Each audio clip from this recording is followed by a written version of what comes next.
আমি আবার এসে গেছি একটা নতুন রেসিপি নিয়ে। আজকে বানাবো কুলের আচার। কুলের আচারের জন্য আমি এখন মশলা গরম করে ভেজে নেব। তার জন্য একটা কড়াই বসিয়ে দিয়েছি গ্যাসে। এই মশলার মধ্যে আছে জিরা আছে 2 চামচ, এই আস্তা ধনে আছে 2 চামচ, আর এখানে মৌরি আছে 2 চামচ, এখানে এইটুকু দারচিনি আর 4টা এলাচি। এখানে বড় এলাচি দিলে ভালো হয়, আমার কাছে এগুলাই আছে, এগুলাই দিলাম। আচ্ছা, এখন আমি এটা গরম করব আর দেব শুকনো লঙ্কা।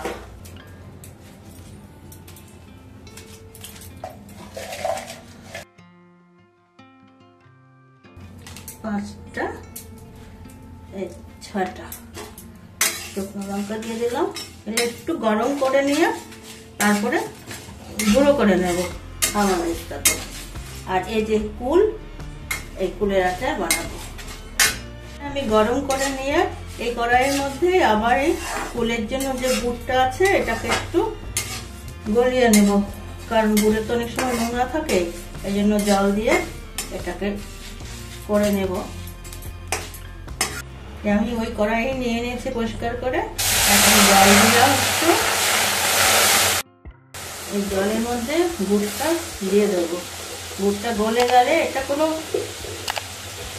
হবে না, চাটতে হবে না, খালি এটা গলে যাবে আর কি। আঠা ঠাটা সেরকম যেরকম হয় গুড়ের, ওগুলো কিছু হবে না।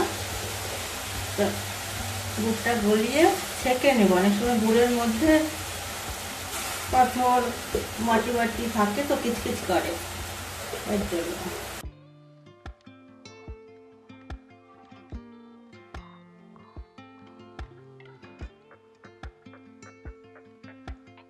এটা গলে গেলে এটাকে নামিয়ে ছেঁকে নেব আমি, তারপরে আচার বানাবো। বন্ধুরা, আমার গুড়টা গলে গেছে, গ্যাস বন্ধ করে দিলাম। এখন আমি এই যে ছাঁকনিতে এটা ছেঁকে নেব, তারপরে আচারটারে বানাবো, কারণ অনেক নোংরা আছে গুড়ের মধ্যে। হ্যাঁ বন্ধুরা, এই যে আমি কুলের আচার করব, কালকে তো সব মশলা ভেজে রেখেছি, গুড় জাল দিয়ে রেখেছি। এই কুলগুলো এইভাবে ফাটিয়ে নিয়েছি আমি।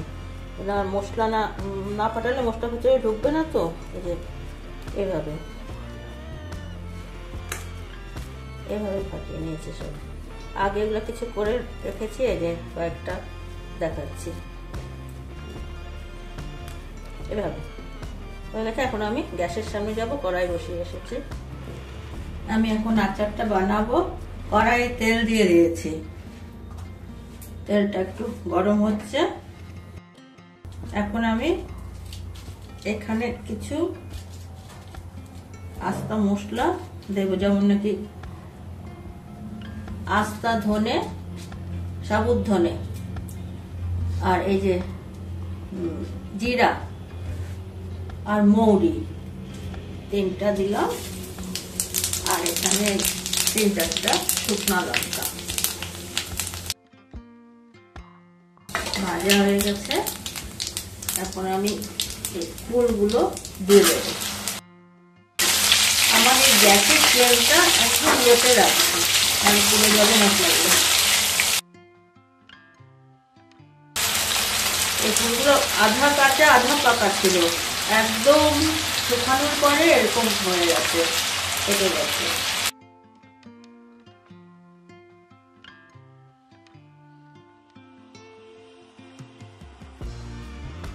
গুড়টা দিয়ে দিচ্ছি।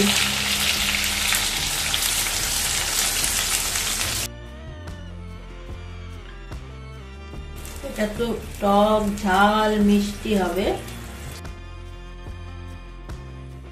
এখানে আমি লবণটাও দিয়ে দেব, এই 1 চামচ লবণ। এটা আমাদের খাওয়ার সাদা লবণ, যেটা আমরা সবসময় ব্যবহার করি। আর এখানে দিচ্ছি কালা লবণ, মানে বিট নুনও বলে কালা লবণকে।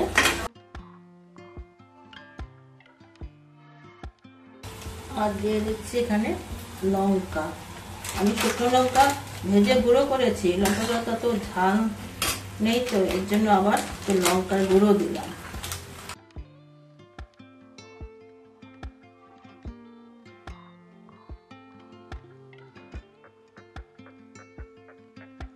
আমি এই মশলাগুলোকে একদম ফাইন মিহি করে নিয়ে আধা আধা আর কি রেখেছি। এখন আমি দিয়ে দিলাম 1.5 চামচ, পরে আবার দেব, মশলাটা ঢুকে যাবে ভিতরে সব। পরে যদি লাগে তো দেখো, দেখে বুঝে দেবে।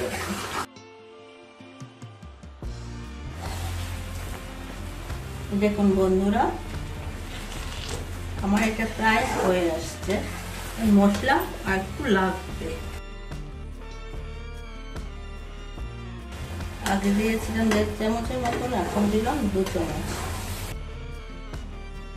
আচারে টক ঝাল মিষ্টি ভালো লাগে এই কুলের আচার খেতে।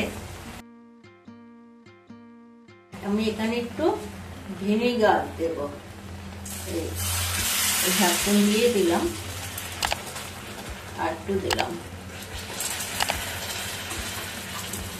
ভিনেগারটা দিলে কি অনেক দিন থাকবে। এগুলো তো বয়মে ভরে রাখতে লাগবে, ঠান্ডা হলে পরে আমি এটা বয়মে ভরবো। ঠান্ডা না হলে তো ভরা যাবে না। ভিনেগারটা দিলে এতটা ভয় থাকবে না। তবে বন্ধুরা, এটা রোদেও দিতে হবে মাঝে মাঝে, রোদ খাওয়াতে হবে কয়েকদিন। আর বন্ধুরা, ইউটিউব থেকে দেখলে সাবস্ক্রাইব করে বেল বাটনটা টিপে দেবেন, আর ফেসবুক থেকে দেখলে লাইক করে ফলো করবেন। এটা আমার হয়ে গেছে, আমি এখন বন্ধ করে দিলাম। ঠান্ডা হলে পরে আবার দেখে দেবো গরম করে। যে বন্ধুরা, আমার এই আচার কুলের আচার হয়ে গেছে, ঠান্ডা হয়ে গেছে, উষ্ণ গরম আছে আর কি। এখন এই যে আমি এখানে ভরে নেব।